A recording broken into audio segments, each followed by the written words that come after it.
Chama cha Kazi Party leader Moses Kuria has issued an apology on behalf of the Mount Kenya region to the Nyanza community, acknowledging decades of political attacks and a divisive narrative targeting the late Jaramogi Oginga Odinga and his sons, former Prime Minister late Right Honorable Raila Odinga.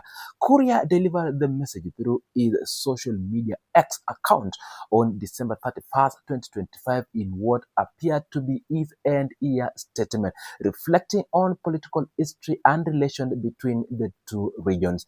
In the statement, Kuria reflected on the political history of Mount Kenya and Nyanza, noting that for decades the Odinga's family had been portrayed as adversary in regional politics campaign.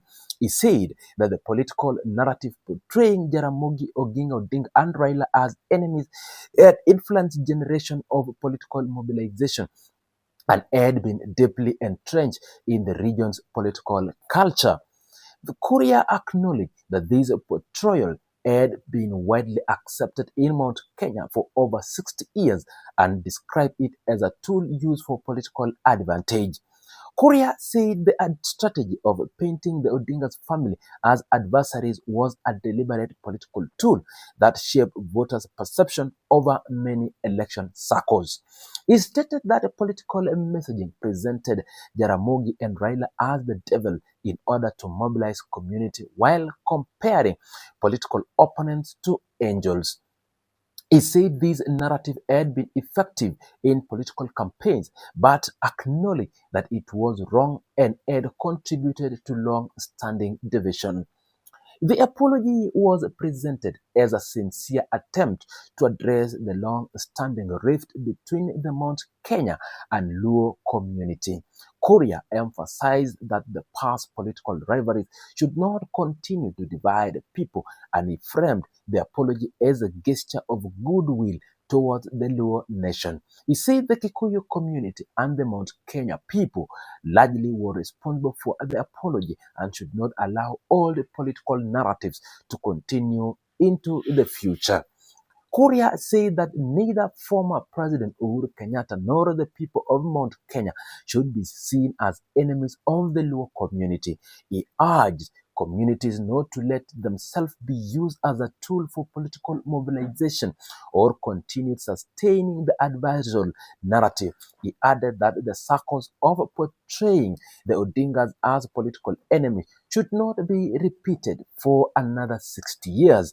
His remarks highlighted the need to recognize historical mistakes and foster a new approach in the intercommunity relationship. The message was accompanied by a screenshot of Courier's post on X, which contained the full context of the apology. The post further reinforced his acknowledgement of past division and reflected on the role that decades of political messaging had played in shaping regional perception.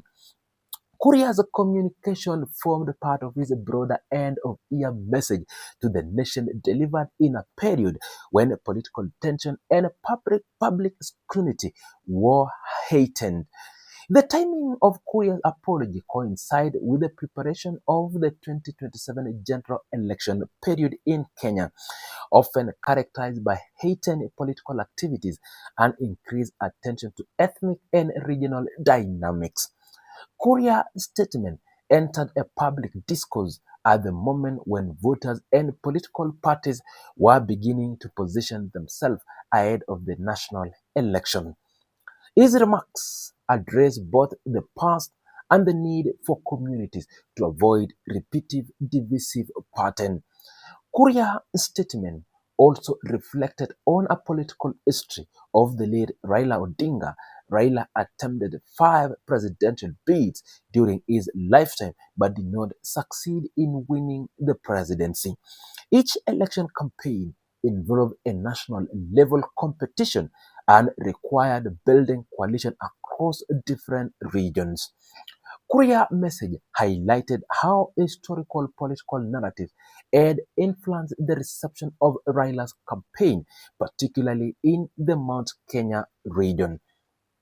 In some of his presidential campaign, Raila Odinga selects a running mate from the Mount Kenya. The strategy aimed to gain support from the central region and the broader is a political appeal. Despite these efforts, Raila struggled to secure significant backing from voters in Mount Kenya. Kuria message attributed this to long-standing political narrative that had been passed down over generation, influencing voter perception and shaping regional political behavior. During the 2022 general election, Raila again chose a running mate from Mount Kenya.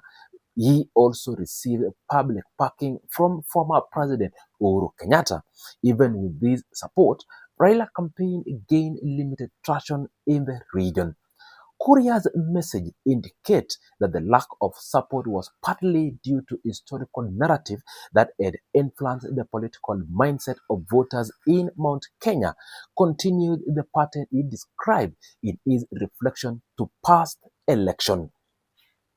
Kuria apology raised the responsibility of reshaping perception within Mount Kenya and Nyanza.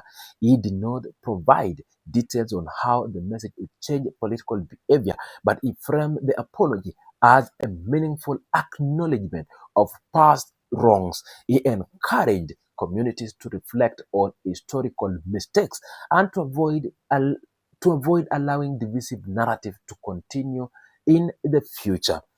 The former President William Ruto's senior economic advisor concluded his message by urging both communities to recognize that political rivalry should not be inherited or repeated.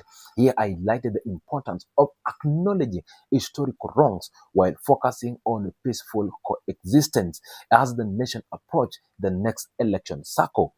The apology was presented as a step of reconciling past political division and addressing issues that had influenced regional and national politics for decades.